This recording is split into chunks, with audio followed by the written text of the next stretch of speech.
আসসালামু আলাইকুম রহমতুল্লাহি ওবরকাতুহু। সম্মানিত দর্শক, বাংলাদেশে একটি নজিরবিহীন প্রেসিডেন্ট নির্বাচন হয়ে গেল। নির্বাচনটি প্রি-সিটেলড, এর ফলাফল কী হবে আমরা সবাই জানতাম, এবং আমাদের বাংলাদেশে যে পদ্ধতিতে প্রেসিডেন্ট নির্বাচন হয় সেখানে সংসদে যারা সংখ্যাগরিষ্ঠতা লাভ করেন কেবলমাত্র তারাই প্রেসিডেন্ট পদে মনোনয়ন দিতে পারেন। দ্বিতীয়ত, সংসদে যে আর্টিকেল 70 রয়েছে আমাদের সংবিধানে, সেই সংবিধানের আর্টিকেল 70-কে অতিক্রম করে দলীয় প্রার্থীর বিরুদ্ধে গিয়ে অন্য দলের রাষ্ট্রপতি প্রার্থীকে ভোট দেওয়া অসম্ভব বিষয়। সেক্ষেত্রে জামাতের যে প্রার্থী, তো সেই প্রার্থী ডক্টর কর্নেল অলি আহমেদ, তো ওনার বিরুদ্ধে জামাতের কারোর একটা ভোট দেওয়ার কোনো সুযোগ ছিল না। ওদিকে বিএনপি যাকে মনোনয়ন দিয়েছেন মির্জা ফখরুল ইসলাম আলমগীর, তার বিরুদ্ধেও বিএনপির কারোরই ভোট না দেওয়ার কোনো রকম সুযোগ ছিল না। আর এই কাজ কেউ করলে সঙ্গে সঙ্গে তার সংসদ সদস্যপদ চলে যেত। তো সেক্ষেত্রে বিএনপির মনোনয়নপ্রাপ্ত মির্জা ফখরুল ইসলাম আলমগীর সাহেব রাষ্ট্রপতি হবেন।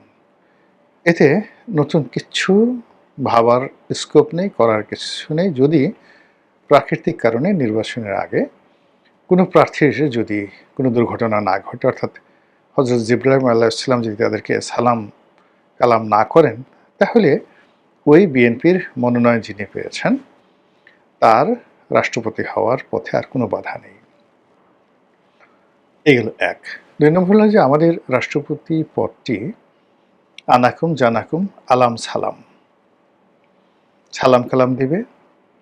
রাষ্ট্র যাদেরকে গুরুত্বপূর্ণ মনে করবে, তথ্য মন্ত্রণালয়ের একটা লিস্ট আছে, ডিজিএফআই এনএসআইয়ের একটা লিস্ট আছে, তারপর সরকারের একটা লিস্ট আছে। তো এই লিস্টটি মন্ত্রণালয় থেকে যায়, রাষ্ট্রপতির দপ্তর থেকে ৪-৫টি অনুষ্ঠান করে বছরে, সেই অনুষ্ঠানে এই আমন্ত্রিত অতিথিরা গিয়ে পোলাও কুরমা কালিয়া কোপ্তা খায় এবং তারা বিরাট কিছু রাষ্ট্রপতির ওখানে দেখা করে আসলাম। এর মধ্যে ভিআইপি আছে, সিআইপি আছে, রাজনৈতিক নেতৃবৃন্দ আছেন, আমলা আছেন, কামলা আছেন, সব একেবারে সাজানো, সব সাজানো। আপনি এর বাইরে যেতে পারবেন না। ওখানে সরকার এবং রাষ্ট্র যে তালিকাগুলো করে এসেছে, আওয়ামী লীগ জমানাতে যে তালিকা ছিল সেটার পরিবর্তে আবার বিএনপি যে তালিকা করেছে, তালিকার বাইরে আপনি রাম হন, শাম হন, যদু হন, মধু হন, আলবার্ট আইনস্টাইন হন, ইবনে বতুতা হন, আপনার ওই রাজকীয় অনুষ্ঠান, ওই অনুষ্ঠানে যাওয়ার কোনো সাধ্য নেই, সম্ভব নয়, এবং রাষ্ট্রপতি ইচ্ছে করলেও আপনাকে ওই ধরনের কোনো অনুষ্ঠানে দাওয়াত দিতে পারে না। মন্ত্রণালয় যা বলে তাই। এর বাইরে তার কিছু রুটিন কাজ আছে, জানাজায় অংশগ্রহণ করা, বিভিন্ন সমাবর্তনে অংশগ্রহণ করা, প্রধান বিচারপতির শপথ পাঠ করানো থেকে শুরু করে এই কাজগুলো প্রধানমন্ত্রীর পরামর্শে তাকে কিছু কাজ করতে হয়, আর কিছু তার ইনহেরেন্ট পাওয়ার রয়েছে। এর বাইরে মূলত রাষ্ট্রপতি পদের আসলে ওই বাড়ির মধ্যে বসে থাকা, মাঝে মধ্যে বিদেশে যাওয়া, চিকিৎসা করা, বাংলাদেশে যদি একেবারে সুন্দরতম রাষ্ট্রপতি ধরেন, তাহলে আওয়ামী লীগের রাষ্ট্রপতি আব্দুল হামিদের মতো এরকম নিপাট, এরকম সুন্দর, এরকম নির্ঝঞ্ঝাট কোনো রাষ্ট্রপতি ছিল না। ওটাই হলো বাংলাদেশের বর্তমান রাষ্ট্রপতির মডেল। তো যখন নতুন বিপ্লব হলো, জুলাই বিপ্লব হলো, তখন সবাই বললো যে আমরা এরকম রাষ্ট্রপতি চাই না, আমাদের রাষ্ট্রপতি হতে হবে পাকিস্তানের মতো, গোলাম মোহাম্মদের মতো, যেখানে কন্টেম্পোরারি সেনাবাহিনী প্রধানের ক্ষমতা, প্রধানমন্ত্রীর ক্ষমতা এবং রাষ্ট্রপতির ক্ষমতার মধ্যে একটা ভারসাম্য থাকবে। এবং সেই অনুযায়ী ডক্টর মোহাম্মদ ইউনূস বা ওনার পছন্দের মতো কেউ, বা আগামীতে ডক্টর মোহাম্মদ ইউনূস ভার্সন 2 এরকম কেউ যদি রাষ্ট্রপতি হন, তাহলে যাতে এই পদটি নিয়ে রাষ্ট্রপতি যিনি থাকবেন তিনি হেলে দুলে চলতে পারেন, এই জন্য গত অন্তর্বর্তীকালীন সরকারের সময় প্রাণ ভরে, কলিজা ভরে তারা সংস্কার করেছে এবং রাষ্ট্রপতিকে যতটা সম্ভব হাইলাইট করার চেষ্টা করেছে যেন ডক্টর মোহাম্মদ ইউনূস সেখানে বসতে পারে। কিন্তু বিএনপি এসে দেখলো যে আরে আল্লাহ, আমরা যদি এই রাষ্ট্রপতির ক্ষমতা বাড়াই তাহলে তো আমাদের নেতা তারেক রহমান সাহেবের ক্ষমতা থাকে না।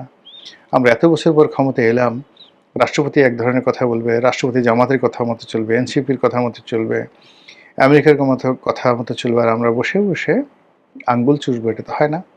ফলে কি হলো, ওই যে আওয়ামী লীগ আমলে বা তারও আগে যেভাবে আমাদের একটি সাংবিধানিক পদ হিসেবে রাষ্ট্রপতির পদটি অলংকারিক হিসেবে আছে, ওইভাবেই এবার অলংকার হিসেবে এই পদটি রয়ে গেল। তো কাজে এটা নিয়ে কোনো উচ্ছ্বাস দেখানোর দরকার ছিল না, আবেগ দেখানোর দরকার ছিল না, এটি নিয়ে কোনো অ্যাটেনশন দেখানোর দরকার ছিল না। এবং এটা একটা নির্বাচন করার জন্য নাকি কয়েকশো কোটি টাকা খরচ হয়ে গেছে, বোগা, যেসব কিচ্ছু দরকার ছিল না, কোনো দরকার ছিল না। উল্টো এই দেশে অর্থনৈতিক সংকট, রাজনৈতিক সংকট, তারপরে ভাবমূর্তি সংকট সরকারের, তো এর মধ্যে একটা নির্বাচন হলো। আমাদের প্রধান নির্বাচন কমিশনার একেবারে এমন একটা ভাব দেখালেন, তিনি মনে হচ্ছে যেন আমেরিকার প্রেসিডেন্ট ডোনাল্ড ট্রাম্পের মতো কোনো শক্তিশালী প্রেসিডেন্ট নির্বাচন করবেন এবং সারা দুনিয়াকে তিনি চমক লাগিয়ে দেবেন। এরকম ঘটনা ঘটল। জামাতের প্রার্থী অলি আহমেদ সাহেব অনেক বড় বড় কথা বললেন, তারা দেখিয়ে দেবেন বিনা যুদ্ধে তারা মানে এক সুসাগ্র পরিমাণ মেদেনির জমি তারা ছাড়বেন না, এরকম একটা জিহাদি জোশ তাদের কথাবার্তায় লক্ষ্য করা গেল। তারা বলে যে হ্যাঁ, আমরা জনতার রাষ্ট্রপতি। কেউ কেউ বললেন যে জামাত যে প্রার্থী দিচ্ছে তিনি হবেন মূলত ছায়া রাষ্ট্রপতি, শ্যাডো রাষ্ট্রপতি, এরকমভাবে ঠাট্টা মশকরা চলছিল। তারপর রাষ্ট্রপতি প্রার্থী কর্নেল ওলি তার সেই যে ক্ষুরধার বক্তব্য, তিনি বলার চেষ্টা করলেন আমি জামাতে যদি না আসতাম, বিএনপিতে থাকলে বিএনপি তাকে রাষ্ট্রপতি বানাতো, কোনো অবস্থাতে তারেক রহমান সাহেব জীবিত থাকা অবস্থায় কর্নেল ওলিকে রাষ্ট্রপতি বানাতেন না। তো এরকম অবস্থা, যা হোক, এখন সেই রাষ্ট্রপতি নির্বাচন হলো। সেখানে অবাক করার বিষয় হলো যে রাষ্ট্রপতি পদে যখনই পার্লামেন্টের ভোটে নির্বাচিত হলেন, তো সেখানে আসলে কর্নেল ওলির উপস্থিত থাকার সুযোগ ছিল না, এর কারণ হলো তিনি তো মেম্বার অফ পার্লামেন্ট ছিলেন না। দ্বিতীয়ত, ওখানে মির্জা ফখরুল সাহেব নির্বাচিত হওয়ার সঙ্গে সঙ্গে সবাই উঠে পড়ে লাগলো তার সঙ্গে কোলাকুলি করার জন্য, ফুল দেওয়ার জন্য, এবং পার্লামেন্টের মধ্যে তাকে নিয়ে টানাটানি। আর সেই টানাটানির মধ্যে জামাতের লোকদের যে টানাটানি, এটি ছিল রীতিমতো ন্যাক্কারজনক। এখানে হলো যে আপনি একজন রাষ্ট্রপতিকে সম্মান জানাবেন, স্যালুট দেবেন, হ্যান্ডশেক করবেন, কোলাকুলি করবেন, দেয়ার ইজ এ ডিসেন্সি। তো সেই ডিসেন্সিটা ছিল না, আভিজাত্য ছিল না, সৌজন্যতা ছিল না। তারা যে কাজটি করলো সেটা হলো তারা সেই যে যার মতো করে তাকে অভ্যর্থনা জানানো শুরু করলো। কিন্তু যে ছবিটি বা ভিডিও দৃশ্যটি একেবারে রীতিমতো ভাইরাল হয়ে পড়েছে, সেটি হলো জনৈক জামাতের সংসদ সদস্য, তিনি মির্জা ফখরুলকে প্রচণ্ড শক্তি দিয়ে বুকে জড়িয়ে ধরলেন। মির্জা ফখরুল এমনি বয়স্ক মানুষ, নানা রকম রোগ শোকে, ব্যামোতে তিনি অসুস্থ, এখনও তিনি হাঁটতে পারেন না ঠিক মতো। তো সেই অবস্থাতে সেই লোক কুয়াতুল মুসলিমিন দেখিয়ে তাকে এমন জোরে চাপ দিল, যদি মানে রাষ্ট্রপতি মহোদয় মানে আসেনি, কিন্তু অন্য কোনো তার মতো অসুস্থ ব্যক্তি হইলে সে জাস্ট একটা শব্দ করত, ক্যাত ক্যাত করে একটা শব্দ করে ফেলত। তো এরকমভাবে তাকে একটা চাপ দিল, চাপ দিয়ে বুকের মধ্যে চাপ দিয়ে তাকে জড়িয়ে ধরলো একদম আচ্ছা মতো। কোলাকুলি কাকে বলে, মানে সবচেয়ে প্রিয়তম, সবচেয়ে প্রিয়তমা, আপনি যখন তাকে আলিঙ্গন করবেন তাকে ছাড়তে চাইবেন না, ওই রকম মির্জা ফখরুলকে ছাড়তে সে চাই না, ধরে রাখলো।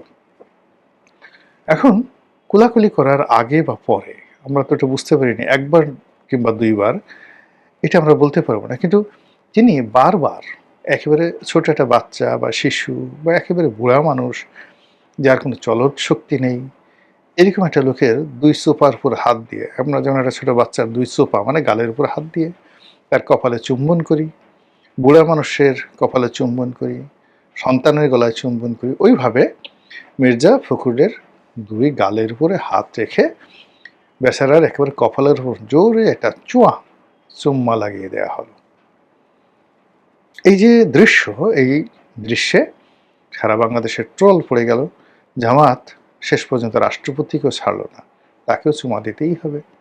এই যে চুমার কালচার, এই চুমার কালচার বা সংস্কৃতি তারা কোন পর্যায়ে নিয়ে যাবে? সবাই কেন চুম্মাবাজ হতে চাচ্ছে? এটি নিয়ে নানা রকম ট্রল হলো, নানা রকম কথাবার্তা হলো, রাষ্ট্রপতিও বিব্রত হলো, আমরাও বিব্রত হব কি? আমরা তো এই দৃশ্য এখন দেখে আসছি অহরহ। এখানে শুধু চুমাচুমি পর্যন্তই থামছে। যদি আরও সামনে আগাতো, না থামতো, তাহলে আপনি কী করতে পারতেন বলেন?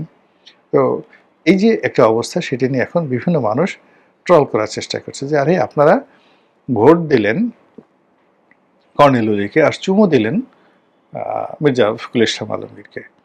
আপনাদের যদি এত চুমো দিতে ইচ্ছা করে, তাহলে আপনারা কর্নেল ওলির বাসায় চলে যেতেন।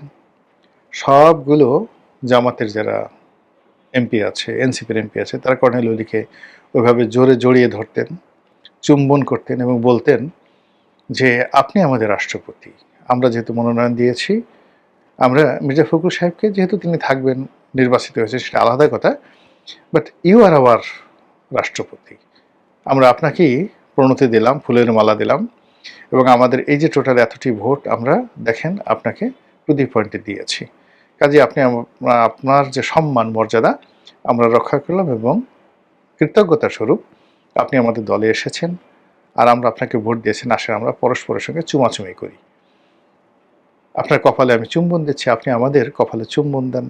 সেটা অনেক সুন্দর হতো, শালীন হতো এবং আন্তরিকতা প্রকাশ পেত। কিন্তু তা না করে যে দৃশ্য আমরা দেখলাম বঙ্গভবনে, যে দৃশ্য দেখলাম সংসদের মধ্যে, এতে করে এই জামাতের যে ভেলকিবাজি, সেই ভেলকিবাজি আবার নতুন করে জাতির সামনে উন্মোচিত হয়ে গেল। সবাই বলার চেষ্টা করছে, মূলত এই ধরনের নাটক করে, এ ধরনের অভিনয় করে জামাত একটা নতুন বিএনপির হাতে একটা অস্ত্র তুলে দিল, যে এই বিএনপি এতটা গণতান্ত্রিক যে যে রাষ্ট্রপতি নির্বাচন হলো, সেই রাষ্ট্রপতি নির্বাচনেও তারা প্রতিযোগিতা করে পাশ করেছে।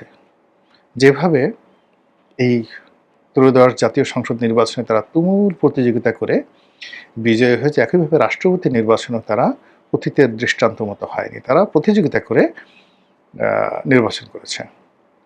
দ্বিতীয়ত হলো, জামাতও বলার চেষ্টা করছে পাবলিককে, আমরা যারা সাধারণ পাবলিক, আমাদেরকে বোঝানোর চেষ্টা করছে, দেখেছো দেখেছো আমাদের কী ক্ষমতা, কী দাপট, আমরা সেই শত চেষ্টা করেও আমাদেরকে সেই প্রতিযোগিতার বাইরে রাখা যায়নি। আমরা এখানে প্রতিযোগিতা করেছি, আমরা জানি নিশ্চিত পরাজয়, কিন্তু সব পরাজয়ই পরাজয় নয়। আমরা এজন্য সরাসরি যুদ্ধ করে, ভোট যুদ্ধ করে, তারপরে শেষে পরাজিত হয়ে দেখিয়ে দিয়েছি গণতন্ত্র কাকে বলে। কিন্তু বাস্তব ঘটনা কি তাই? Not like that.